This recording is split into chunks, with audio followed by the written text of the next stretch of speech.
سب سے آخری جنتی کو اللہ تعالیٰ بڑے مزے سے نکالے گا جنت، اسے ایک اعلیٰ درجہ دینا ہے جو اس کا سٹیٹس ہے، سب سے آخری جنت. تو اس کو اللہ تعالیٰ جہنم پر لائے گا، پیچھے کمر جلے گی، آگے جسم محفوظ. تو اس کے دل میں اللہ سوال پیدا کرے گا کہ یا اللہ کہ مجھے جہنم سے تھوڑا باہر نکال دے، تیری بڑی مہربانی. تو اللہ کہے گا اور کچھ پھر مانگو گے؟ کہ نہیں، بالکل نہیں مانگتا ہوں. تو اللہ اس کو جہنم سے باہر نکال دے. تو آگے تھوڑی سی جنت دکھا دے. اب آدمی کی حرص و ہوس تو ختم ہو نہیں سکتی. تھوڑی دیر بعد کہے گا یا اللہ وہ چھوٹی سی جنت مجھے دے دے، تیری بڑی مہربانی. تو اللہ کہے گا پھر اور تو نہیں مانگے گا؟ کہ نہیں، بالکل تیری عزت کی قسم نہیں مانگتا ہوں. تو اللہ وہاں پہنچا دے. تھوڑی دیر کے بعد ایک اور اس کو درجہ دکھا دے. جب ادھر دیکھے گا، پہلے آدمی پیدل اور کہتے اللہ سائیکل ہی دے دے. جب سائیکل آ جاتا ہے پھر کہتا ہے اللہ موٹر سائیکل دے دے. جب موٹر سائیکل آ جاتا ہے پھر کہتا ہے یا اللہ گڈی دے دے، چاہے سزوکی کیوں نہ ہوئے. جب سزوکی آ جاتی پھر یا اللہ ٹوٹا ہی دے دے. تو آدمی کا حرص آگے آگے جاتا ہے. تو تھوڑی دیر تک تو دیکھتا رہے گا، پھر چپ رہے، پھر کہے گا یا اللہ یہ مجھے درجہ دے دے، تیری بڑی مہربانی. تو اللہ فرمائیں گے پھر آگے تو نہیں مانگو گے؟ نہیں، تیری عزت کی قسم آگے نہیں مانگتا. تو اللہ وہاں پہنچا دے گا. پھر اس کا اصلی مقام اس کو ظاہر کرے گا جہاں اس نے جانا ہے. وہ آخری جنتی، میرے نبی نے فرمایا میں آنکھوں سے دیکھ رہا ہوں، جہنم سے نکل رہا ہے اور جنت میں جا رہا ہے. اس کا نام ہوگا جوہینہ. میرے نبی نے بتایا اس کا قبیلہ ہوگا جوہینہ، عرب قبیلہ ہے، عرب. اور جب وہ اس کو وہ آخری جنتی، اس کو اس دنیا سے 10 گنا بڑی جنت اللہ عطا فرمائے گا، اس زمین سے 10 گنا بڑی. تو اللہ یوں دکھائے گا. تو اب وہ اس کو دیکھے گا تو اب جو نظر آ رہا ہے وہ حقیر ہو جائے گا.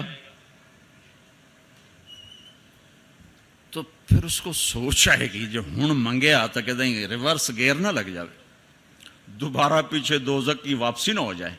تو لہذا چپ، اندر میں ابال اٹھ رہے ہیں کہ مانگوں، اور ڈر لگ رہا ہے کہ اتنی دفعہ قسمیں کھائیں توڑ دیں، قسمیں کھائیں توڑ دیں. تو کہیں اللہ تعالیٰ آگے چل بہنوں واپس کر دو. تو لہذا چپ کر کے بیٹھو. اللہ تو اندر کا بھیج جانتا ہے. ہائے ہائے.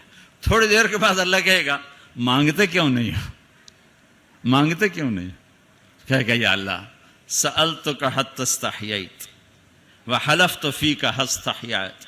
یا اللہ میں نے اتنا مانگا کہ مانگتے شرم آتی ہے، اور اتنی دفعہ قسمیں توڑی ہیں کہ اب قسم توڑتے ہوئے شرم آتی ہے. تو اللہ تعالیٰ فرمائیں گے واہ واہ، تو نے مجھے لگتا ہے سمجھائی نہیں. اچھا اگر میں تمہیں دنیا سے 10 گنا بڑی جنت دے دوں تو راضی ہے؟ تو کہے گا یا اللہ رب ہو کے مذاق تو نہ کر میرے ساتھ. تو اللہ تعالیٰ فرمائے کہ مذاق نہیں کر رہا ہوں، چل تیرے لیے دروازے کھل گئے ہیں. تو اللہ واحد شہنشاہ ہے، مانگو تو خوش ہوتا، نہ مانگو تو ناراض ہوتا ہے، اور جتنا مانگو اتنا خوش ہوتا. بعض لوگ اشکال کرتے ہیں کہ یہ اتنے نیک آدمی ہیں، یہ دعائیں مانگ مانگ کے تھک گئے، ان کی قبول ہی نہیں ہو رہی، اور یہ فلاں آدمی ایسا ہے کہ وہ ایک کام سیدھا نہیں دعا کرتا ہے قبول ہو جاتی. تو میرے نبی نے فرمایا کہ ایک اللہ کے تعلق والا بندہ یا بندی اپنی ضرورت میں اٹکا ہوا ہے اور اللہ سے مانگ رہا ہے اور رو رہا ہے، اوپر سے دروازہ نہیں کھل رہا ہے، کہتا پتہ نہیں کیا ناراضگی ہو گئی ہے. حتیٰ کہ فرشتے سفارش کرتے ہیں کہ یا اللہ یہ اتنے دیر سے بیچاری رو رہی ہے، یہ اتنے دیر سے رو رہا ہے، یا اللہ اس کا کام کر دے. تو اللہ تعالیٰ فرماتے احب ان اسمع حنینہ، مجھے اس کا رونا بڑا پیارا لگ رہا ہے، میں چاہتا ہوں کچھ اور رو لے. دے دیا تو پھر کہیں رونا، لہذا میں چاہتا ہوں تھوڑا یہ رو لے، اس لیے لیٹ ہو رہا ہے، اس لیے لیٹ نہیں ہو رہا کہ میں ناراض ہوں.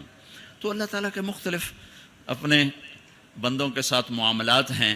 تو حج میرے بھائیو بہنوں، وَلِلَّهِ عَلَى النَّاسِ حِجُّ الْبَيْتِ مَنِ اسْتَطَاعَ إِلَيْهِ سَبِيلًا. آؤ بھائی آؤ، اپنے رب کی ملاقات کے لیے آؤ، سارے آؤ، ایمان لے کر آؤ.